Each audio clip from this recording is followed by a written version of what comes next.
Glória a Deus, louvado seja o nome do Senhor. Cumprimento a cada pessoa, cada irmão, cada irmã, visitantes nessa noite, com a paz do Senhor. E você que crê, diz amém? Amém. Glória a Deus, louvado seja o nome do Senhor. Estamos alegres, né? Por mais um dia que Deus nos concedeu. Estou vendo os irmãos aqui que vão na terça-feira lá no Faxinal. Certo? Estão pensando lá no Faxinal, se negamos aqui de novo.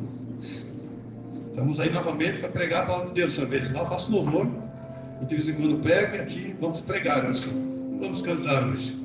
Já ouvimos os louvores e ali falou no canto que a igreja toda cantou, que falava: eu sei em quem tenho crido.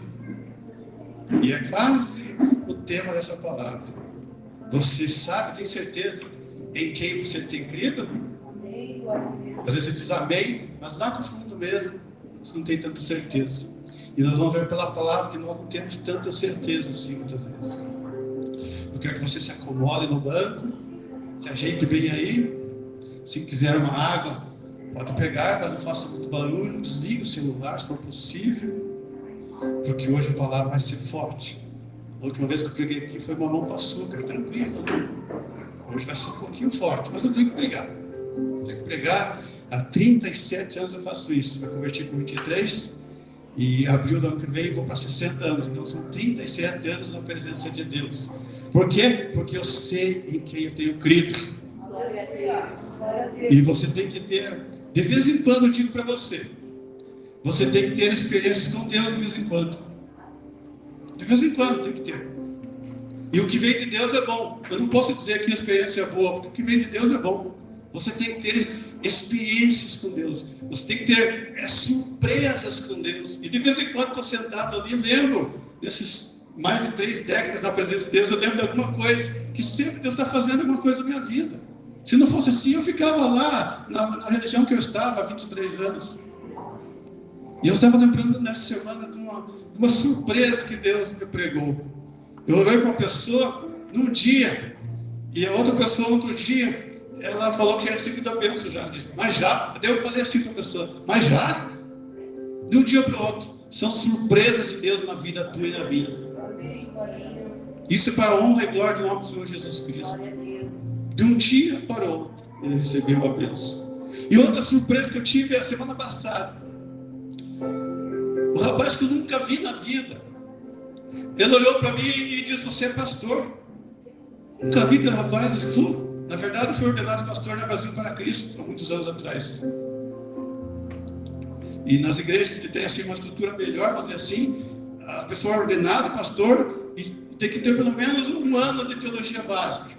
E depois ser levado para a convenção para ser ordenado definitivamente pastor. Eu só fui ordenado na Brasil para Cristo, mas não cheguei para a convenção. E esse rapaz falou, você é pastor? Sou. Daí o rapaz falou, você tem uma Bíblia para me dar? Tenho.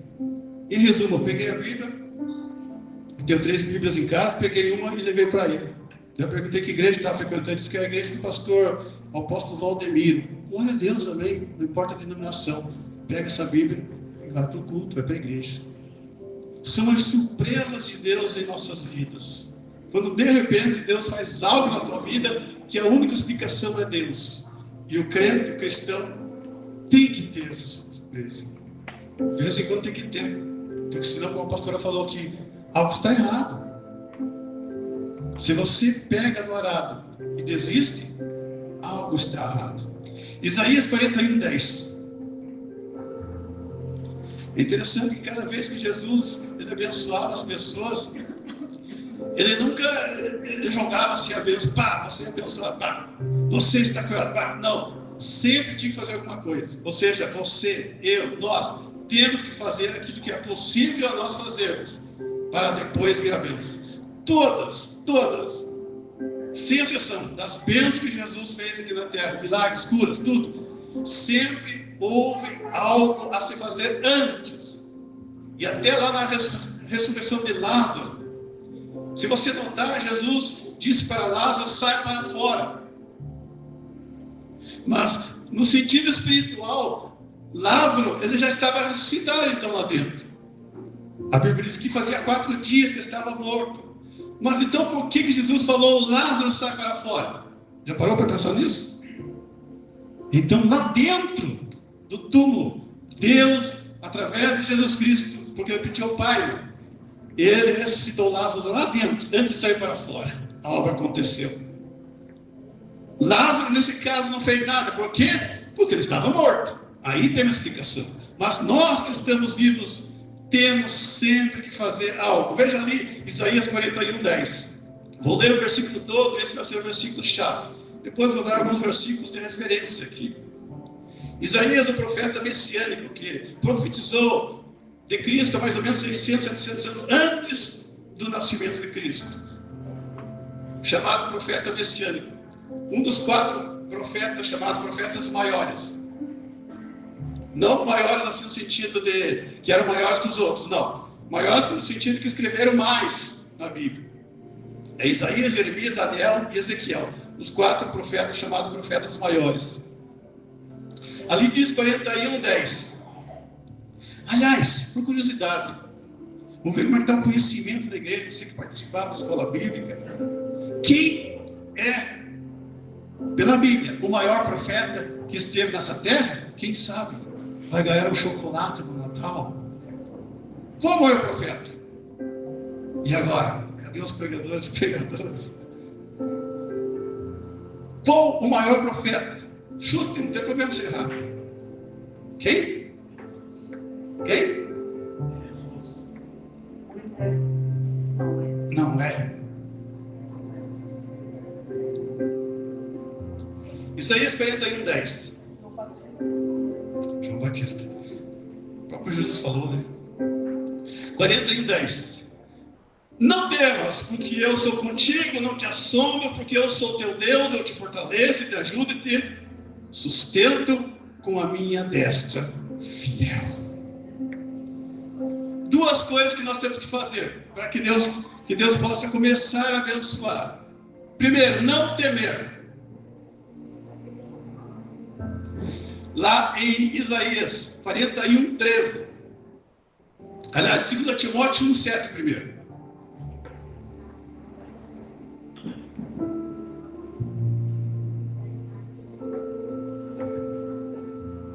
Primeiro passo, então, para que Deus possa te abençoar. Não ter medo, não temer, não temas, porque eu sou contigo. Olha só o que Deus está falando, já é promessa. Nesse versículo, que no começo desse versículo, Deus já está te abençoando, porque está dizendo, não temas, vírgula, porque eu sou contigo. Diga, sou contigo. Se você ler esse versículo aqui no início, você ler rapidamente, não meditar, dizer, amém, glória a Deus. Mas olha o que Deus diz ali, porque eu sou contigo. A palavra sou, igreja, eu sou contigo. Ou seja, Deus está. Sou quer dizer somado, junto, é conjunto, é uma unidade, eu sou, Deus está em você. Aleluia. Então essa história, eu vou buscar Deus, é errado. Se você diz, eu vou buscar Deus, eu vou buscar Espírito Santo, você está dizendo que você não tem. Mas Deus está falando que Ele é contigo, Ele está com você, diga amém. A palavra som quer dizer união. Não temas, porque eu sou contigo, eu me somo a você, eu estou dentro de você, em outras palavras. E é interessante, as pessoas choram, as pessoas dizem que falam com Deus, sentem a presença de Deus, até línguas estranhas muitas vezes falam e cantam, e pegam e sapateiam, mas a primeira luta que vem, eles provam que Deus não estava com eles. Palavra dura, pregador, é dura sim, porque a Bíblia diz isso. E a primeira coisa que as pessoas fazem quando vem a luta, o que é? Eu vou deixar de ir na igreja. Como se dissesse, Deus é o culpado por passar essa luta. Pode notar, a primeira coisa que a pessoa diz, e o pastor nota, cadê aquele irmão? Cadê aquela irmã? Daí vai saber, está passando uma luta. E o que está fazendo em casa? Vem para a igreja. Quando está tudo bem, glória a Deus e aleluia. Agora vem a primeira luta, não vou mais para a igreja. como se dissesse: Deus, você é o culpado dessa luta que estou passando. E o pastor nota e diz: aquele banco está vazio. Vou conversar com aquele irmão, vou conversar com aquela irmã. Chega na casa: ah, pastor, você não sabe a luta que eu estou passando. E a primeira coisa que deixa de Deus, não quer saber de igreja. Eu conheço pessoas que pregavam no passado e depois saíram da igreja, nunca mais voltaram a pregar. Pessoas que cantavam e nunca mais voltaram a cantar. Pessoas que eu mesmo ensinei os primeiros passos do violão, fazia a primeira voz, segunda voz, eu mesmo ensinei, e nunca voltaram mais para a igreja, mas estão cantando lá nos celeiros clube, abrindo bailões. Inclusive trabalho aqui no Belém, que eu tenho os primeiros acordes em violão. Nós estamos cantando para adorar Deus dos estranhos. Então por que é importante nós observarmos isso? Porque quando vem a luta, vem a promoção, a primeira coisa que a pessoa faz é deixar de frequentar a igreja. E tem que ser ao contrário. Tem que ser ao contrário. Vem a luta, vem a provação, vem o problema, vem a dificuldade, vem a afronta do irmão, vem a afronta da irmã, vem aquela pessoa que não gosta da pregação tua, mas você continua firme na presença de Deus. Você acha que eu deixei de pregar a palavra de Deus quando fui preso injustamente? Não! Você acha que eu deixei de pregar a palavra de Deus quando nós perdemos o nosso único filho? Não! Naquele mesmo dia eu tinha um programa de rádio para fazer e tinha um culto na congregação para dirigir. Pensa que eu deixei de fazer, coloquei substituto? Não! Eu fui lá e preguei a palavra de Deus e preguei a palavra de ânimo, de esperança para as pessoas que estavam sentadas no banco, mas por dentro, claro, o ser humano estava corroído.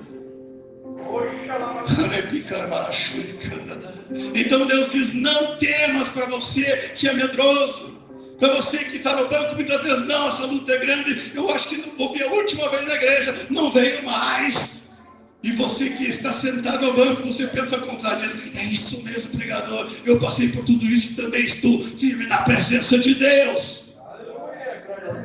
Quantas pessoas, por isso que eu não me surpreendo, as pessoas se surpreendem na igreja: ah, mas aquele irmão cantava tanto, tão bonito. Não pode, irmã, não pode, irmão, aquele irmão é ungido, aquele irmão era isso, era aquilo. É verdade que está no mundo das drogas? É verdade. Então nunca teve encontro com Jesus. A pastora falou a verdade aqui pela palavra. A pessoa que coloca a mão no arado e olha para trás não é digno, a Bíblia diz. Não são minhas as palavras. Eu gostaria de pregar palavras bonitas aqui, palavras que a igreja dissesse: glória a Deus, aleluia, vou para o céu também. Não, mas a palavra ela é endureci. Ela é para aqueles que são cristãos, não crentes, porque a Bíblia diz que crente até Satanás ele crê na palavra, ele conhece a palavra de Gênesis e Apocalipse, mas tem uma coisa que Satanás ele não faz, é obedecer. Diga: eu quero obedecer. Então, se nós não obedecemos a palavra de Deus, nós somos o que? Diferente de Satanás? Nada diferente de Satanás. Porque Satanás ele foi tentar Jesus lá no deserto, foi tentar com o quê? Ele conhece a palavra de Deus. Está escrito, diz Satanás. Está escrito. Isaías 41:13. Não temas, primeira parte, porque eu sou contigo. Diz 41:13 Isaías: porque eu, o Senhor teu. Eu quero enfatizar, até coloquei em negrita aqui essa palavra: teu Deus. Não está falando Deus de fulano e ciclano, não. É o teu Deus, o Deus que você crê. Por isso que eu perguntei no início: você tem certeza em quem você crê? Você vai ter certeza, só vai ter certeza no Deus que você crê. Não é quando está tudo bem, não. Não é quando o poder cai, Pentecoste cai na igreja e você vê a manifestação do Espírito Santo sendo ali na tua frente, em você mesmo muitas vezes. Não é só esse momento. É bom? Claro que é bom. É bom o Espírito Santo se manifestar na igreja? Claro que é bom. mas o Espírito Santo verdadeiro, ele vai se manifestar em você, não é só na igreja, mas é principalmente lá fora, no dia a dia, no cotidiano, no teu procedimento, nos teus afazeres, nos teus compromissos. Tem crente aqui que tá louco. O comerciante corre 3 dias sem parar, sem falar que é crente e quer comprar prazo na loja. Antigamente era o contrário. Se falava que era crente, o vendedor, não, eu marco aqui teu nome, nossa, pelo amor de Deus, eu confio nos crentes. Hoje em dia, nem fala que é crente. Que tem de crente caloteiro e diz que tem a presença de Deus, e diz que fala línguas estranhas, está falando muita língua estranha mesmo por aí, mas não a língua dos anjos. Porque eu, o Senhor, teu Deus, te tomo pela tua mão esquerda? Não, direita, porque direita é símbolo de poder, no sentido figurado, claro. A mão direita, a Bíblia diz que a destra do Senhor está quem? Jesus Cristo. A destra significa direita. A direita é símbolo de monarquia. A direita é quando o rei ergue o seu cajado. É símbolo de autoridade. Por isso que Deus está falando aqui: te tomo pela tua mão direita, não esquerda. E te digo, 2 pontos: não temas. Tem pessoas que dão uma gripinha e estão temendo. Eu quero dizer para vocês, é sempre bom contar, já contei testemunho aqui da minha vida, alguns já sabem, mas eu passei por meningite, quase morta nos braços da minha mãe, e não ficou sequelas nenhuma. Você sabe quando a meningite não é vista a tempo, ela deixa sequelas, deixa aleijado, deixa fora um pouco do normal a mente. E eu, graças a Deus, pelo menos eu acho que não deixou sequela nenhuma. Ah, mas deixou sim, irmão, sempre louco. Sou louco pela palavra de Deus. Fui mordido por areia marrom, tem um sinal desse tamanho aqui, se quiser ver, posso te provar lá fora depois. Tem crente que não acredita nisso, tem crente que está na igreja e não acredita que Deus pode fazer milagre. Deus faz o que fez na minha vida. Eu fui preso injustamente, não cheguei a ir para a cela, mas fiquei lá na sala do delegado, do investigador, tomando soco, pontapé, sem dever nada, até pegaram o ladrão que realmente fez o roubo. E você acha que por tudo isso eu desanimei com Deus, perdi meu único filho, mas você acha que por tudo isso aí eu deixei, me desviei, fiquei 10 anos fora da igreja? Não, jamais. Por quê? Porque eu sei quem tenho crido. Não temas, que eu te ajudo. Deus vai te ajudar. Ele não está dizendo aqui que vai fazer tudo por você. Ele não está dizendo aqui que para você ficar, agora me converter, aceitei Jesus, desci as águas, e a Bíblia diz, o pastor pregou que agora eu tenho que cruzar os braços, porque Deus vai fazer tudo. Entrega teu caminho ao Senhor, confia nele, e o mais ele fará. Não, eu te ajudo. O que é possível você vai fazer, o que é possível a igreja do Senhor vai fazer. E o que é impossível, deixa nas mãos de Deus daí.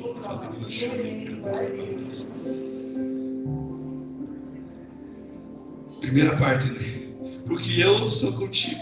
Não te assombres, porque eu sou o teu Deus. Veja lá, ainda em 2 Timóteo, né? Capítulo 1, versículo 7. Porque Deus não nos deu o espírito de covardia. Esse espírito está falando dos nossos sentimentos, não o Espírito Santo. O E minúsculo significa os nossos sentimentos. Não deu o espírito de covardia, ou seja, aquilo que nós podemos fazer, espírito humano. Porque você pode decidir aquilo que é certo e aquilo que é errado. Deus te deu o discernimento. Você pode decidir se quer fazer ou não quer fazer. Você tem o livre-arbítrio, o poder de decidir o certo e o errado. Por isso que Deus está falando aqui, que Ele não nos deu espírito de covardia. Ó, palavra forte essa, pregador. Então quer dizer que eu estou desistindo da luta, eu sou covarde? Pela Bíblia é. quer deixar de caminho do Senhor pela Bíblia, é covarde. Não quer aceitar Jesus, não quer descer nas águas, não quer, até escuta a palavra, mas não, pastor, não manda na minha vida, quem manda sou eu. É espírito de covardia. Mas de poder, de amor e de equilíbrio. Poder, ou seja, força, amor e equilíbrio. Temperança. Ah, mas eu não consigo ser temperado, pregador. Eu sou pavio curto. Eu não levo desaforo para casa. Eu não gosto nem muitas vezes das pregações de alguns pregadores lá que dá vontade de sair da fora e pegar no pescocinho dele. Eu quero dizer para você que eu te uso a te empregar. E não tenho medo não. Ah, mas eu preguei lá em Curitiba, na favela do Barulim. Você acha que lá, eu senti um pouco de medo, claro que lá eu sei que tem traficante, tem bandido, mas nunca, jamais aconteceu algo diferente, não. Sempre peguei a palavra, saí para fora, normalmente, nunca aconteceu nada. Passava pelo meio das favelas com minha pastinha, nunca fui assaltado. Arriscava, sim, arriscava. Eu estava arriscando, mas tinha que passar para ali, não tinha outro jeito. Por quê? Porque eu sei que eu tenho crido. Equilíbrio, temperança. O sal da terra. O sal serve para temperar. Veja bem, o sal serve para temperar. Temperar, deixar no equilíbrio. Colocar demais sal, você não vai comer. Ah, não vou comer salmoura. Se colocar de menos, essa comida está sem tempero. E se o sal, diz a Bíblia, se tornar insípido, ou seja, sem sabor. Mas o sal pode se tornar sem sabor, sim, pode. Tem uns métodos lá que podem tornar o sal sem sabor. A Bíblia diz que o sal sem sabor de nada serve, senão é para ser o quê? A Bíblia diz para ser pisado. E realmente o sal serve para ser pisado, porque lá em Nova York, nos Estados Unidos, que dá bastante neve, eles usam o sal para jogar, para derreter a neve. Lá na Bíblia não é diferente, porque lá em Israel, no Oriente Médio também neva bastante. Por isso que a Bíblia diz não serve para ser pisado, só para ser pisado. Está insípido. Atos capítulo de número 19, 13. Olha, você tem certeza no Deus que você crê? Olha o que diz 19 de Atos 13. Isso aqui é forte. E alguns judeus, exorcistas ambulantes, ou seja, pessoas que andavam expulsando espíritos, exorcistas quer dizer pessoas que expulsam espíritos malignos, tentaram, olha só, tentaram invocar o nome do Senhor Jesus sobre possessos de espíritos malignos, dizendo: esconjuro-vos por Jesus a quem Paulo prega. Por isso tem que ter certeza que você crê. Ah, eu vou aqui orar para o irmão, por aquele Jesus que a pastora prega, que a diaconisa Arlete prega, que o presbítero Cabral prega. Não, você tem que crer naquele Deus que você crê, e através daquele Deus fazer oração. Aqueles judeus queriam fazer em nome de Jesus que Paulo pregava.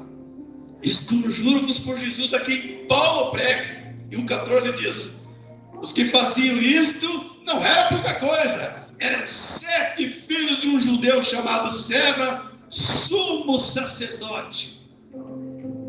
E o 15 diz: mas o espírito maligno lhes respondeu: eu conheço a Jesus e sei quem é Paulo, sei quem é fulano, sei quem é ciclano, mas você quem é? Eu tenho certeza. Você tem que ter certeza no Deus que você crê.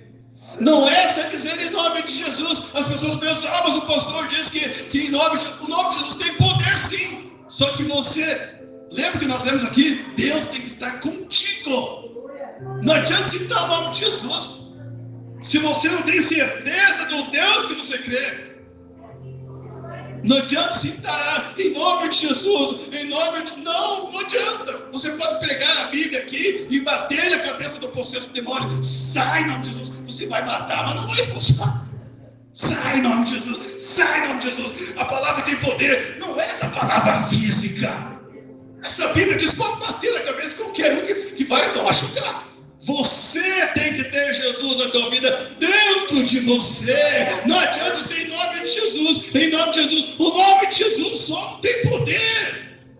Tem que ter a palavra dentro de você.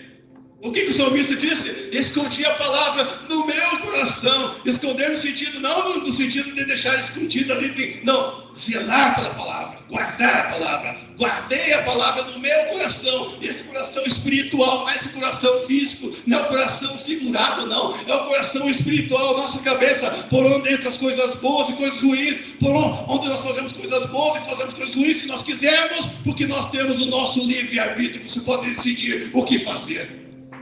Porque você é normal. Pessoas que não têm a mente normal, até nós podemos concordar, mas você que tem a mente normal, você pode sentir o que é certo e o que é errado. Gálatas 6:2 diz assim, levai as cargas uns dos outros. Note o que diz aqui, levai as cargas uns dos outros. O que quer dizer isso? Quer dizer, ajuda. O versículo não está falando aqui para você pegar a carga e você levar sozinho, não. Uns dos outros significa mútuo, ajuda mútua, um ou outro ajudar. Deus não está falando para você: tua carga é tão pesada que dá para mim que eu vou levar sozinho. Não, Deus deu a carga para cada um levar. Deus deu a cruz para cada um levar. E Deus não quer que você pegue um machado, um serrote e comece a serrar a tua cruz, porque é muito comprida, é muito pesada. Não. Deixa aquela cruz do jeito que está, porque um dia você vai ter que passar por um abismo. E você vai ter que colocar essa cruz de um lado para o outro. E pode ser que você colocando essa cruz de um lado para o outro, se você serrar essa cruz, você não vai ter o comprimento certo para atravessar. O que quer dizer isso, pregador? Quer dizer que você vai cair, você vai desfalecer. Por quê? Porque você não quis levar aquela cruz, aquele fardo que Deus te deu. Mas meu fardo é pesado, pregador. Não é, não. Como não é? Você não sabe a vida. A Bíblia diz: só se você não tem o fardo de Jesus, né? É pesado. O que Jesus disse? O meu fardo é leve. Oh, glória. Não sei por que as pessoas acham tão difícil servir a Deus. É tão fácil. É tão fácil. Nos momentos difíceis, Deus te ajuda, Deus te sustenta.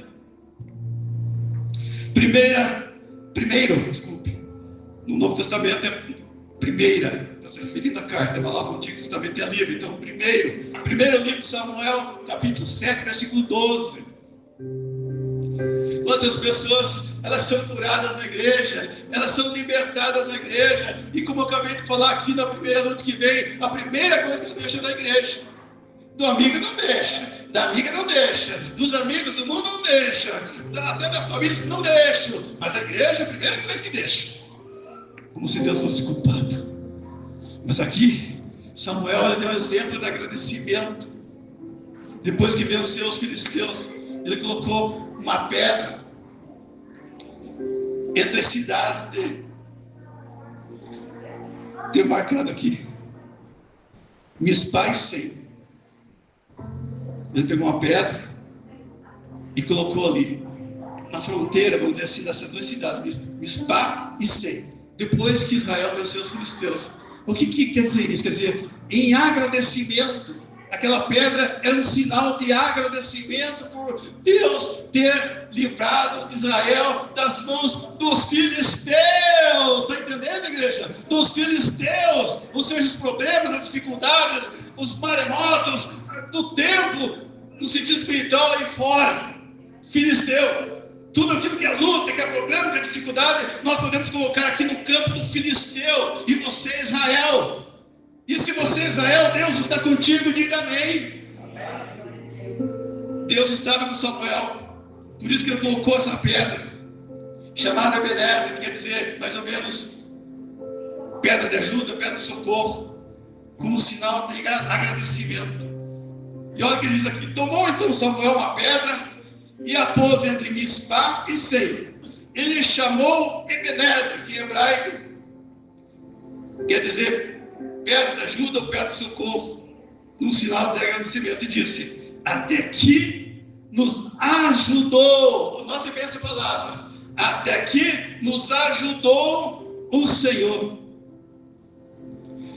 Samuel está dizendo aqui: até aqui o Senhor fez tudo. Não, ele ajudou. Por quê? Porque sabia que Samuel era um homem de Deus e buscava sempre o socorro de Deus. Então, Deus, ele ajuda, ele auxilia. Por quê?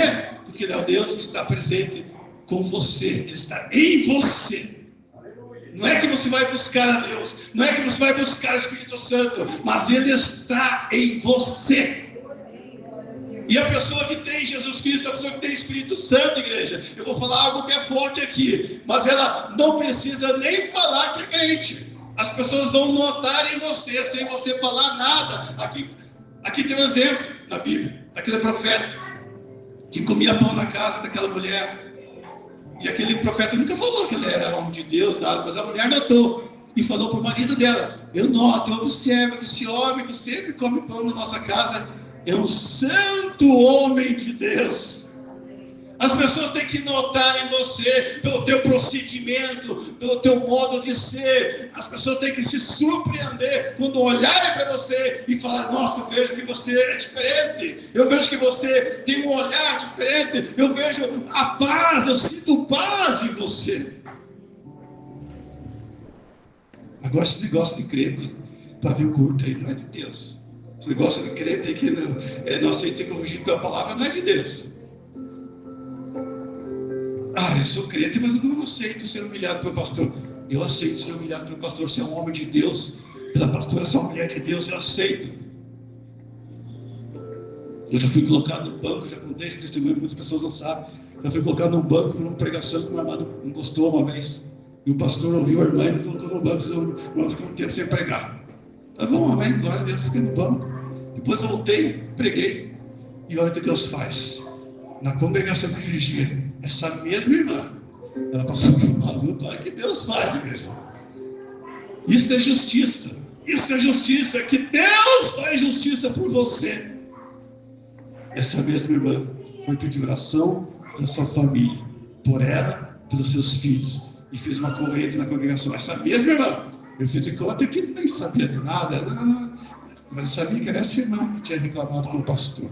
Mas não gostei, aquele irmão lá não tem, naquela época não tinha cargo nenhum. Aquele irmão não tem cargo nenhum, por que não coloca o meu irmão que é presbítero? Ela tinha um irmão que era presbítero em outra igreja. Por que não convida o meu irmão que é presbítero para a igreja tal, para pregar? Aquele irmão lá que não tem cargo nenhum vai pregar, vai querer exortar a igreja. Mas eu estou falando pela palavra de Deus, eu não estou falando de mim mesmo aqui, eu estou pregando o Evangelho do Senhor Jesus Cristo, para que Deus esteja em você. Não você tira essa frase da tua vida: eu vou buscar Deus, eu vou buscar o Espírito Santo. Não, é errado, porque Deus está com você. Troque essa frase e diga: não, eu sou um vaso do Senhor, eu vou me encher. Aí é verdade, eu vou me encher do azeite. Lembra do azeite das viúvas ali, das noivas? Da viúva que o profeta encheu os vasilhames, e das noivas que foi cantado ali, elas tinham azeite sobrando. Diga amém, glória a Deus. Elas tinham azeite sobrando, ou seja, elas tinham azeite na lamparina e levaram azeite de reserva, ou seja, ela tinha Espírito Santo. Você tem Espírito Santo, mas tem ainda mais reserva com você. Você está cheia do fogo, do poder de Deus, aleluia. E aquelas irmãs que foram encontrar com aquele costume, hoje tem energia elétrica, hoje tem tudo, mas naquela época não tinha nada disso. Então elas encontraram o noivo, fisicamente falando, elas encontraram o noivo com aquelas lamparinas. E se faltasse, como é que ele ia enxergar? Hoje você enxerga ali, porque tem iluminação, mas você que já foi para o mato, principalmente no mato, uma penumbra que você não vê nada. Você não vê nada, você tem que... Mas elas levaram azeite, 5 prudentes, as outras não. Não sei se algumas pessoas já chegaram a usar lamparina que usa azeite. A gente sabe então que o azeite é usado. Nós usamos há muitos anos lamparina com azeite. Depois veio a querosene. Depois, muitos anos depois, que nós tivemos energia elétrica. E muitos anos mais depois que nós tivemos nossa primeira geladeira. Senão ia pescar até peixe, né? Tinha que colocar secar, salgar, deixar secar lá para não estragar. Sofrimento, né? Hoje em dia tudo tranquilo, tudo beleza, e mesmo assim tem crentes que reclamam. Tem crentes que reclamam, hoje está muito frio, não vou na igreja. Hoje está muito calor, não vou na igreja.